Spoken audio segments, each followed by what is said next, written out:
கருத்து of the டே. இன்றைக்கும் உங்ககிட்ட வழக்கம் போல் ஒரு குட்டி ஸ்டோரியோட இன்றைக்கி கருத்தை நான் சொல்ல போகிறேன். ஒரு ஊரில் வந்து ஒரு விவசாயி வந்து தினம் அவரோட அன்றாட தேவைகளுக்காக ஒரு ஆத்தங்கரையில் போயிட்டு 2 பானையில் வந்து தண்ணியை சுமந்துட்டு வருவாராம். அப்படி டெய்லி சுமந்துட்டு வரும்போது ஒரு பானை வந்து அதில் வந்து ஓட்டப்பானை. அது வந்து பாதி அவர் வீட்டுக்கு வரும்போது பாதி தண்ணி தான் இருக்குமா, மீதி தண்ணியெல்லாம் வீணாக போயிடுமா.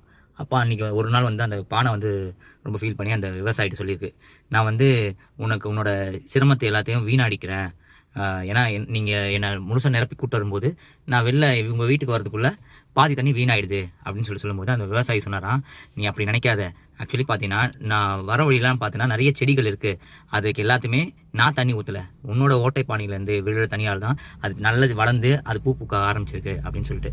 இது வந்து என்ன சொல்ல வரேன்னா, நம்ம வந்து நம்மளோட நெகட்டிவிட்டியை பார்த்து தூண்டு போகாமல் அதை எப்படி பாசிட்டிவாக மாற்றணும் அப்படின்றத யோசித்து செயல்பட்டோன்னா நிறைய முன்னேற்றம் அடையலாம்.